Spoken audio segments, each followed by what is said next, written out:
Hi everyone. I wanted to talk a little bit about my book that I self-published on Lulu.com.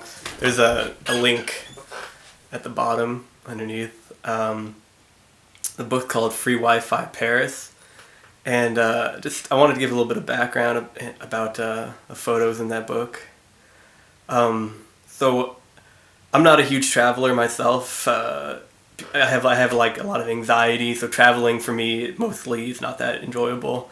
But at the end of 2012, I found myself in Paris for various reasons, Paris, France, and I went there, and I only when I got there, I only knew one person who I ended up not speaking to after a few weeks, and I don't speak a word of French, outside of bonjour and s'il vous plaît, the basics.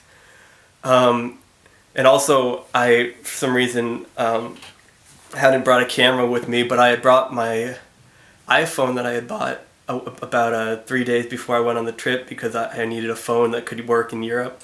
And so I had bought a used, almost kind of a broken iPhone 3G, which was outdated at the time, I believe.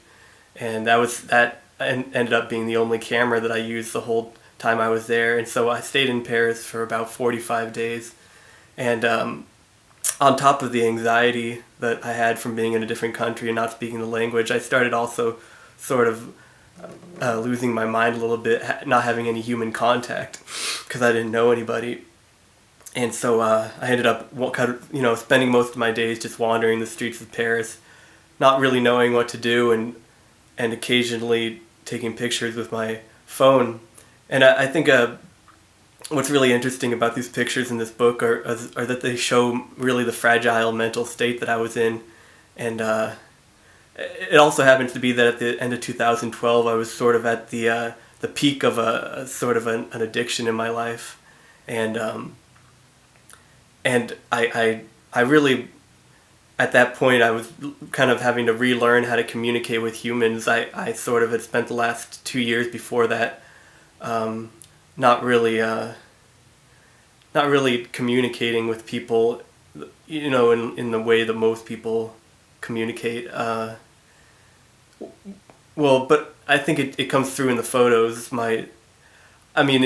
In photos that I take today, I like to take pictures of people's faces and kind of try to look at people's character, and it's what's interesting if looking at this book Free Wi-Fi Paris is that there's almost no pictures of people's faces, and people are always from a distance or sort of cut off, or there's always this blurred space in between me and people, which I think definitely reflects this sort of unconscious state that I was in at that point.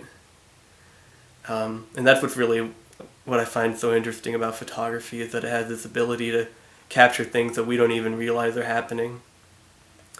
And and the reason the book's called Free Wi-Fi Paris, the title of the book, is because that's what I ended up spending a lot of my time doing while I was in Paris, is walking around trying to find a place that had free Wi-Fi so that I could get on the internet and try to make contact with somebody. I spent a lot of time like in the Pompidou, in the lobby of the Pompidou, where they had Wi-Fi and I could get out of the cold because it was November and December.